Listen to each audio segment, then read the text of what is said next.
2001. Saya mahasiswa dari UIN Samarinda dengan program studi Manajemen Pendidikan Islam Lokal 1. Di sini saya akan mempresentasikan hasil dari penelitian saya yang berjudul yaitu Perapi yang merupakan tradisi suku Sasak yang ada di Desa Sukabumi. Sebelum saya masuk ke materi, pertama-tama marilah kita panjatkan puja dan puji syukur kita atas kehadirat Allah Subhanahu wa taala, karena berkat rahmat dan limpahnya lah kita bisa bernapas segar hingga saat ini. Tidak lupa juga saya ucapkan terima kasih banyak kepada dosen pengampu yaitu Ibu Nurwanti MPD yang telah memberikan kami, terutama saya, materi dari mata kuliah Sejarah Peradaban Islam. Rumusan masalah pada penelitian saya kali ini yaitu apakah tradisi perapi masih hidup di masyarakat Desa Sukabumi dan bagaimana bentuk tradisi perapi di masyarakat Desa Sukabumi. Dan tujuannya yaitu untuk mengetahui tradisi perapi suku Sasak yang ada di Desa Sukabumi serta untuk mengetahui lebih detail lagi bagaimana tradisi perapi suku Sasak yang ada di Desa Sukabumi. Metode penelitian yang digunakan yaitu metode kualitatif, di mana sumber data utama diperoleh melalui pengamatan langsung terhadap lapangan serta wawancara langsung terhadap narasumber, dan melalui catatan tertulis, perekaman suara serta pengambilan gambar melalui kamera, dan sumber-sumber data tertulis berupa jurnal-jurnal, dokumen-dokumen, dan hasil penelitian terdahulu yang terkait dengan tradisi perapi. Perapi merupakan rangkaian upacara yang dilakukan sehubungan dengan kelahiran anak.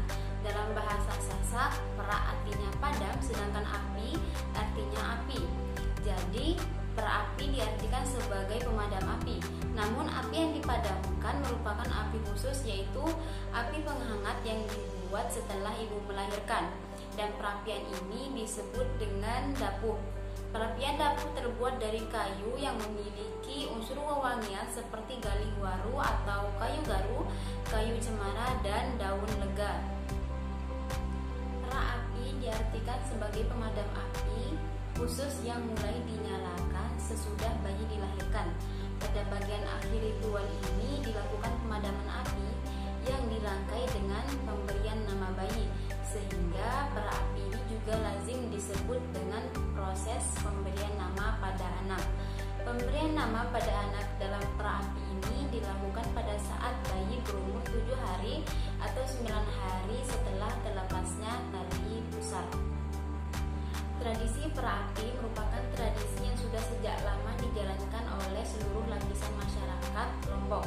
Tidak ada yang tahu pasti sejak kapan perapi ini dijadikan tradisi. Ada yang mengatakan sejak adanya pengaruh dari daerah Jawa dan Bali yang pernah menguasai daerah Lombok, yaitu sekitar abad ke-16. Hal ini berarti bahwa tradisi perapi pada masyarakat Sasak merupakan tradisi yang diwariskan oleh nenek moyang secara turun-temurun. Akan tetapi tidak jelas kapan tradisi ini pertama kali dilaksanakan. Kemudian yaitu proses tradisi perapi. Menurut penjelasan Ina Rahmah yang merupakan dukun beranak, ia mengungkapkan bahwa proses pelaksanaan perapi bisa dilaksanakan jika sudah mempersiapkan segala keperluan dan perlengkapan yang akan digunakan dalam upacara tradisi perapi.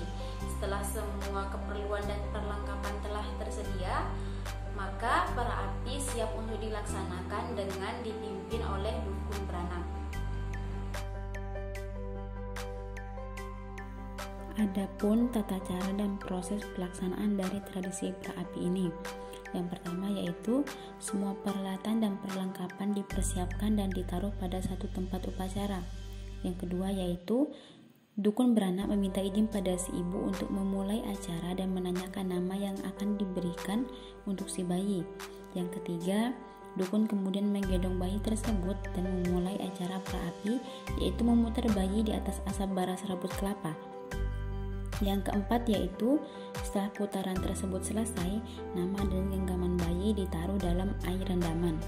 Yang kelima yaitu Kemudian bayi diberikan dan dibuatkan gelang tangan dan kaki dari benang putih dan hitam serta diberi sembek di dada. Yang keenam yaitu setelah upacara selesai, ibu dikeramas dengan santan kelapa, kemudian diurut dan diberi pegel serta pilis agar ibu selalu sehat. Yang ketujuh yaitu air rendaman kerak nasi tersebut dapat digunakan oleh orang-orang yang ingin memboreh kaki yang rematik dan mengusap pada mata yang sakit. Selanjutnya yaitu makna tradisi perapi. Keberadaan tradisi perapi ini tidak terlepas dari faktor pendorong masyarakat yang melakukan tradisi perapi.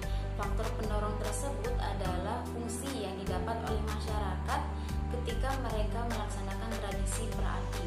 Masyarakat Sasak paham betul bahwa tradisi budaya adalah warisan yang diperoleh dari nenek moyang mereka. Mereka mengerti bahwa warisan budaya tersebut harus selalu terjaga keberadaannya.